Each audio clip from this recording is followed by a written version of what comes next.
Good afternoon students. मैं नीता शर्मा आज आपको हिंदी द्वितीय में अनसीन पैसेज यानी अपठित बोध में गद्यांश का अध्ययन करवाने जा रही हूँ। तो गद्यांश को हम इंग्लिश में बोलते हैं पैसेज, है ना। तो हमें एग्जाम में आता है अनसीन पैसेज आता है, अपठित गद्यांश आता है, जिसमें हमें एक पैराग्राफ दिया हुआ आता है। उस पैराग्राफ को हमें ध्यान पूर्वक पढ़ना होता है और कुछ प्रश्नोत्तरों का उनके उत्तर हमें खोजने होते हैं। तो देखिए, अपठित गद्यांश का अर्थ है ऐसा गद्यांश जिसे हमने पहले कभी नहीं पढ़ा है। ऐसे गद्यांश को पढ़कर उससे संबंधित प्रश्नों के उत्तर देने होते हैं। इसके लिए चाहिए कि हम दिए गए गद्यांश को पहले ध्यानपूर्वक पढ़ें, फिर उसके नीचे दिए गए प्रश्नों को पढ़ें, फिर प्रश्नों के उत्तर उस गद्यांश में से खोजें। हमें ध्यान रखना चाहिए कि उत्तर वही हो जो कि अपठित गद्यांश में दिए गए हो। अपनी ओर से दिए गए गलत उत्तर गलत माने जाते हैं। छात्रों के अभ्यास के लिए नीचे कुछ अपठित गद्यांश और उनके प्रश्नोत्तर दिए जा रहे हैं। तो सबसे पहला हमारा गद्यांश है, देखिए, धूप में किसी मैग्नीफाइंग ग्लास को स्थिर करके उसमें से सूर्य का अक्स किसी कागज पर डालिए। कागज फौरन आग पकड़ लेता है और जल जाएगा, किंतु यदि हम कागज को अपना अथवा मैग्नीफाइंग ग्लास को हिलाते रहेंगे तो शक्तिशाली मैग्नीफाइंग ग्लास भी कागज को नहीं जला पाएगा। बात सीधी सी है, ध्यान और लक्ष्य में भारी शक्ति है। ध्यान से पाठ्य सामग्री को पढ़िए और चमत्कार देखिए कि सारी अध्ययन सामग्री सदा सदा के लिए आपकी स्मृति और समझ का अंग बन जाएगी। पर यदि आप चंचल मन से 50 बार भी अपनी पाठ्य सामग्री को दोहराएंगे तो भी आपके पल्ले कुछ नहीं पड़ने वाला। आपकी सारी मेहनत स्थिर ध्यान के बिना व्यर्थ है। स्पष्ट उद्देश्य, एकाग्र ध्यान और निश्चित लक्ष्य लेकर जो अपनी मंजिल पर नहीं बढ़ता वह सिर्फ पागलों की तरह चलता है, या यूं कहेंगे कि वह चलता नहीं भटकता है। तो सबसे पहला हमारा क्वेश्चन इसने पूछा है, उपयुक्त गद्यांश के लिए उपयुक्त शीर्षक दीजिए। हाँ, एकाग्रता की महत्ता, एकाग्रता व लक्ष्य, एकाग्रता व हमारी मेहनत, एकाग्रता व हमारी मंजिल। इस तरीके से आप इसके शीर्षक बता सकते हैं। इस गद्यांश में मैग्नीफाइंग ग्लास का उदाहरण किस लिए दिया गया है?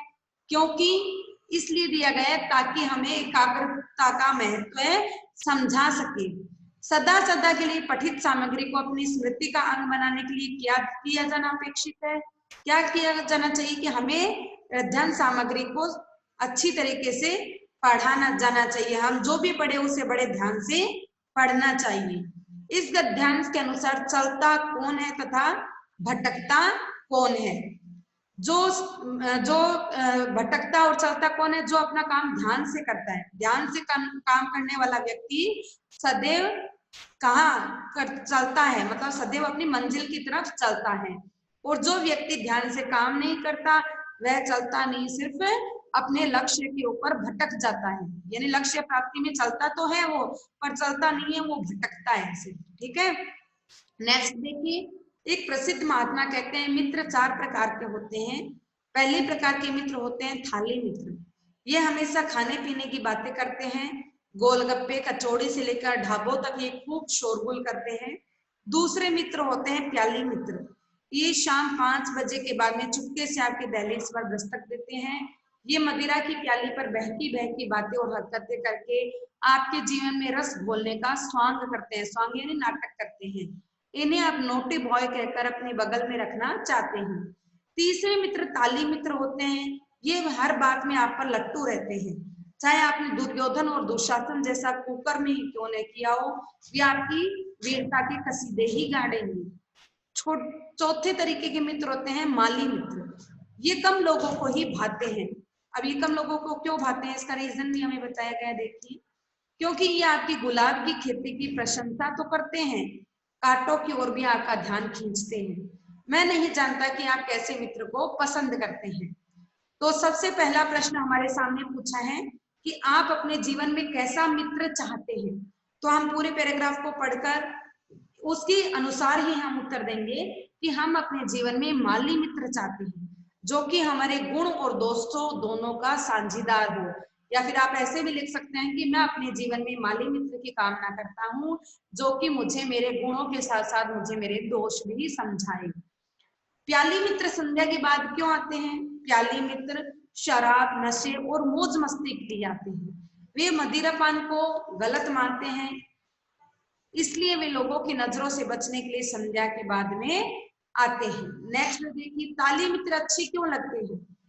ताली मित्र हमें इसलिए अच्छे लगते हैं क्योंकि वे हमेशा हमारी प्रशंसा करते हैं। हमें अपनी प्रशंसा सुनना भी अच्छा लगता है। अब हम क्या करते हैं, कई मित्र ऐसे होते हैं कि जो सिर्फ हमारे, हम चाहे कितना भी बुरा काम करो, हमें ये नहीं कहते कि तुमने बुरा किया है, हमारी प्रशंसा करते हैं। लेकिन ऐसे मित्र सही नहीं होते। लट्टू होने का क्या अर्थ है? मोहित हो जाना। लट्टू होने का अर्थ क्या है? मोहित हो जाना, किसी का बहुत प्रिय लगना। माली मित्र कम पसंद क्यों किए जाते हैं? माली मित्र हमारी कमियों का भी उल्लेख करते हैं जो हमें अच्छा नहीं लगता, इसलिए माली मित्र कम ही पसंद किए जाते हैं। ऐसा होता भी है ना कि जो मित्र हमें हमारी गलती बता दे वो हमें अच्छा नहीं लगता कि ना ये मेरा मित्र होकर भी मेरी बुराई कर रहा है। नहीं, आपका एक्चुअल फ्रेंड वही है जो आपको आपकी गलतियां बताए, है ना। वो आपको बताएगा ना, निंदक नहीं रे राखी ये आंगन कुटी छाए, बिन पानी साबुन बना निर्मल करे सुहाए। कि अगर हमारी कोई निंदा कर रहा है तो उसकी कुटिया है वो अपने आंगन में बना देनी चाहिए, क्योंकि ऐसे व्यक्ति बिना साबुन और बिना पानी के ही हमारे स्वभाव को निर्मल कर देते हैं। हमें वो हमारी गलतियां बताते हैं, और जब हमें हमारी गलतियां पता लग जाती है तो हम उसको दूर करने का प्रयत्न करते हैं। नेक्स्ट देखिए, गुरु गोविंद सिंह एक दिन सुबह सुबह रावी के तट पर एक ऊंची चट्टान पर बैठकर भगवान का ध्यान कर रहे थे। इसी बीच उनका एक शिष्य सेठ धनमल वहां आ पहुंचा। गुरुजी के चरणों में सिर झुकाकर अपने हीरे मोतियों से जड़े दो बहुमूल्य कड़े रखे और कहा, गुरुजी, ये दुर्लभ कड़े मैंने आपके लिए ही विशेष रूप से बनवाए हैं। इनमें बहुमूल्य हीरे मोती जड़े हैं। गुरुजी ने मुस्कुराकर कड़े देखे और एक कड़े को अपनी तर्जनी में डालते हुए घुमाने लगे। तर्जनी का मतलब अंगुली में। सहसा घूमता हुआ कड़ा गुरुजी की तर्जनी से निकलकर रावी की अथाह लहरों में जा गिरा। धनमल ने आ देखा न ताव रावी की जलधारा में कूद पड़ा। बहुत देर तक वह कड़ा ढूंढता रहा, पर कड़ा था कि उसे मिलना नहीं था, वह नहीं मिला। धनमल ने जलधारा में ही खड़े खड़े कहा, गुरुजी, अगर आप मुझे ठीक ठीक वह जगह बता दे तो उस कड़े को अवश्य ढूंढ लूंगा। बहुत कीमती कड़ा था गुरुजी। गुरुजी ने कहा, हाँ हाँ धनमल, मैं बता सकता हूँ कि कड़ा कहाँ गिरा है। कहते कहते गुरुजी ने दूसरे कड़े को दूर रावी में फेंकते हुए कहा, वहां गिरा है। धनमल देखता ही रह गया। पूरा संदेश उसकी समझ आ गया। बाहर निकलकर उसने गुरुजी के चरणों में फिर से माथा झुकाते हुए कहा, गुरुजी, आपने मेरी आंखों पर छाए अंधकार को दूर कर दिया। मैं मूर्ख धन की चकाचौंध में अंधा हो गया। आपने मुझे उसकी असली कीमत समझा दी। मैं धन्य हो गया। तो उपयुक्त गद्यांश के लिए उपयुक्त शीर्षक लिखिए। क्या शीर्षक है? तो इस गद्यांश का उपयुक्त शीर्षक है माया का पर्दा या लोभ का पर्दा। आप इसको ऐसे भी कह सकते हो, लोभ का त्याग, क्योंकि लोभ का त्याग करने की हमें सीख दी है, तो इसका शीर्षक हम ये भी लिख सकते हैं। नेक्स्ट देखिए, गुरु गोविंद सिंह के लिए धनमल क्या लाया था और क्यों? गुरु गोविंद सिंह के लिए धनमल हीरे मोतियों से जड़े सोने के दो कड़े लाया था, क्योंकि उसने सोचा कि मैं ये कड़े गुरुजी को दूंगा तो वो प्रसन्न हो जाएंगे। गुरुजी ने कड़ों को रावी की गहरी धारा में क्यों फेंक दिया था? गुरुजी ने कड़ों को रावी की धारा में इसलिए फेंक दिया था क्योंकि वे धनमल का भ्रम तोड़ना चाहते थे। धनमल था, उसको पैसों पर घमंड था, उसके अंदर लोभ था, मोह माया थी, तो वो उसका ये भ्रम तोड़ना चाहते थे। नेक्स्ट देखिए, हमारा क्वेश्चन क्या था? नेक्स्ट, धनमल की आंखों पर कैसा अंधकार छाया था? गुरुजी ने उस अंधकार को कैसे दूर किया? तो धनमल की आंखों पर माया का अंधकार यानी पैसों का अंधकार छाया हुआ था। गुरुजी ने धनमल के द्वारा लाए गए कड़ों को रावी में फेंककर उसके अंधकार को दूर कर दिया। नेक्स्ट हमारा है, मैं अपने माता पिता के साथ मसूरी घूमने गया। एक दिन हम पहाड़ों की एक कंदरा के बीच से गुजर रहे थे। हमने देखा कि वहां पहले से ही कॉलेज को शरारती विद्यार्थी घूम रहे थे, जो कौवों और कुत्तों की आवाज में उस सारी कंदरा को गूंजा रहे थे। वे जैसी आवाज करते वैसी ही आवाज दो बार उस घाटी में गूंजने लगती थी। अचानक उन लड़कों ने कहा, तेरा सत्यानाश हो, तेरा सत्यानाश हो। बस यही आवाज, तेरा सत्यानाश हो, तेरा सत्यानाश हो, बार बार घाटी में गूंजने लगी। लड़के खुश हो रहे थे। मेरे पिताजी ने उन्हें प्यार से समझाया, बेटे जैसी ध्वनि होगी वैसी प्रतिध्वनि होगी। तुम यहाँ अगर जोर जोर से कहोगी भगवान सबका भला कर, सबको सुबुद्धि दे, तो यही बात प्रतिध्वनित होकर गूंजेगी। हम जैसा काम करते हैं वैसा ही परिणाम दूने वेग से हम तक लौट आता है और हमें उसी हिसाब से दुख या सुख मिलता है। लड़कों ने सुना और पिताजी को धन्यवाद दिया। अब यहाँ पर देखिए आप, कंदरा का अर्थ क्या होता है? घाटी, है ना। कंदरा का अर्थ क्या होता है? घाटी। नेक्स्ट देखिए, शरारती बच्चे आवाजें क्यों गुंजा रहे थे? सॉरी, घाटी नहीं, गुफा, सॉरी। शरारती बच्चे आवाज क्यों गुंजा रहे थे? मनोरंजन के लिए गुंजा रहे थे। लड़के सत्यानाश की आवाजें लगाकर भी खुश क्यों थे? क्योंकि शरारत करने में उन्हें सफलता मिल रही थी। पिताजी ने बच्चों को क्या समझाया कि जैसा करोगे वैसा ही तुम्हें फल मिलेगा। गद्यांश का संदेश क्या है? गद्यांश का संदेश क्या है कि जैसा करोगे वैसा भरोगे, जैसा बोओगे वैसा काटोगे। नेक्स्ट हमारा गद्यांश है, महाकवि रहीम सम्राट अकबर के दरबारी कवि थे। वे 9 रत्नों में प्रमुख थे। वे बहुत बड़े कूटनीतिज्ञ, विद्वान और कवि तो थे ही थे, पर उससे भी बड़े दानी थे।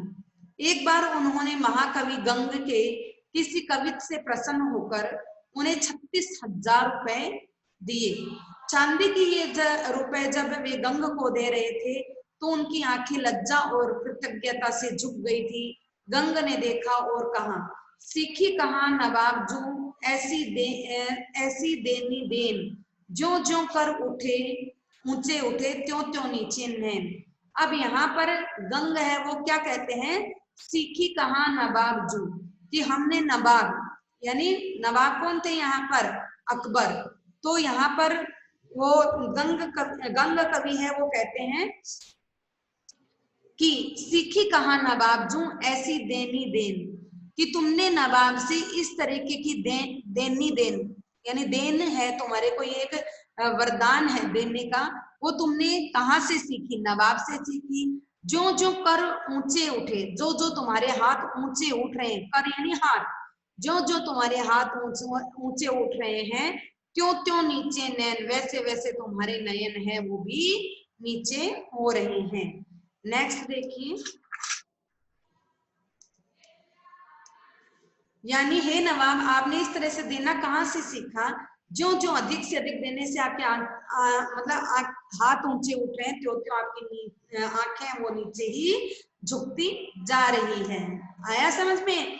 तो रहीम ने तत्काल उत्तर दिया, देनहार कोई और है, भेजत है दिन रेल, लोग भरम मुझ पर करे, ताते नीचे नैन।